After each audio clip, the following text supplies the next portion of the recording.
Alhamdulillah, mandat rakyat yang dipercayakan kepada pasangan Irwandi Nova untuk menjalankan visi dan misi pembangunan periode 2017-2022 sudah memasuki tahun keempat.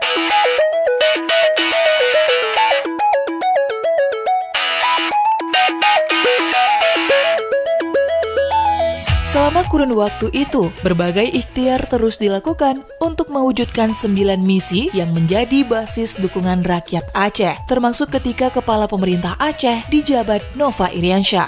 Di tahun keempat ini, meski Aceh ikut dilanda pandemi COVID-19, setidaknya ada 11 sektor yang patut disyukuri dari ikhtiar menjalankan program Aceh Hebat. Mulai dari usaha menumbuhkan ekonomi, pengurangan angka kemiskinan, hingga indeks pembangunan manusia.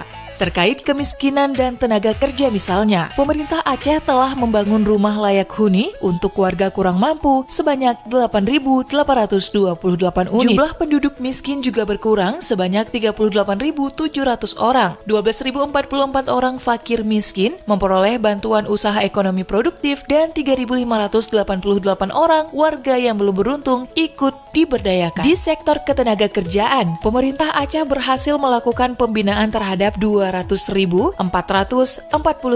unit UMKM, memberikan modal usaha bagi pengusaha pemula sebanyak 3.914 orang, peningkatan jumlah industri kecil dan menengah sebanyak 42.091 unit hingga pelatihan kerja dan penempatan tenaga kerja untuk 6.926 orang. Sementara indeks pembangunan manusia selama 4 tahun terakhir juga menoreh angka yang cukup positif. IPM Aceh berada di atas rata-rata nasional, di mana IPM Aceh tahun 2020 yang berada di angka 71,99.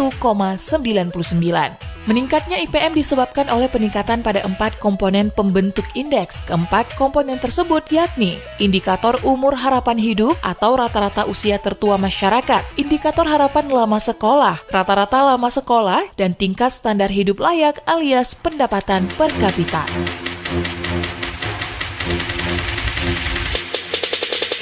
Di sektor perekonomian, investasi nilai tambah dari sektor real dan ekonomi kreatif juga berhasil menoreh angka menggembirakan. Di antaranya pertumbuhan ekonomi kreatif, 10.126 unit peningkatan ekspor Aceh sebesar 318.446.567 US dollar, dan pengembangan 11 kawasan wisata prioritas Aceh. Tidak hanya itu, pengelolaan migas wilayah kerja Blok B kepada pemerintah Aceh melalui Badan Usaha Milik Aceh di Aceh Utara juga berhasil diwujudkan. Keberhasilan lainnya pemerintah Aceh atas dukungan pemerintah juga sukses menarik minat investasi Uni Emirat Arab untuk pengembangan wisata di Singkil, serta berhasil merealisasikan investasi Aceh sebesar 2,1 triliun rupiah melalui PMA dan PMDN sebesar 15,9 triliun rupiah. Selain itu pula, selama 4 tahun terakhir, pemerintah Aceh juga berhasil membangun konektivitas antar wilayah, yaitu sukses memantapkan kondisi jalan nasional sepanjang 2069,97 km dan jalan provinsi sepanjang 1485,85 km.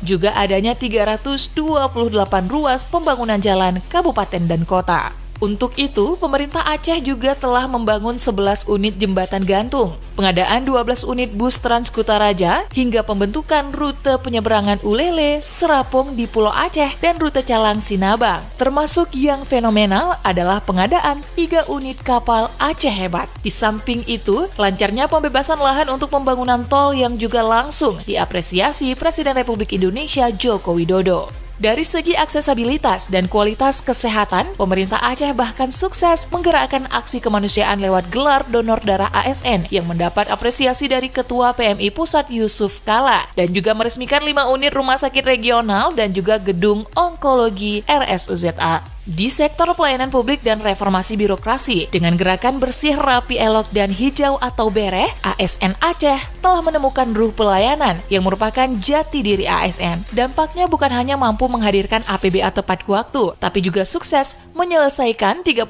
segmen tapal batas di seluruh Aceh. 8 aset penyelesaian sengketa aset juga dilakukan, dan membebaskan birokrasi yang bebas dari pungutan lewat gerakan membagikan 26.050 SK kenaikan menaikkan pangkat dan pensiun tepat waktu. Satu-satunya tantangan yang membutuhkan kerja keras secara kolaboratif adalah memaksimalkan vaksinasi massal, seraya terus membangun kesadaran segenap kalangan dan masyarakat untuk disiplin protokol kesehatan agar segera tercapai herd immunity sambil berupaya mencegah pandangan dan sikap herd stupidity yang menjadi penggagal ikhtiar bersama keluar dari pandemi COVID-19 ini. Semoga Allah meridhoi ikhtiar kita semua dan terus memberi kekuatan kepada kita untuk menjalankan mandat yang sudah diberikan oleh rakyat Aceh.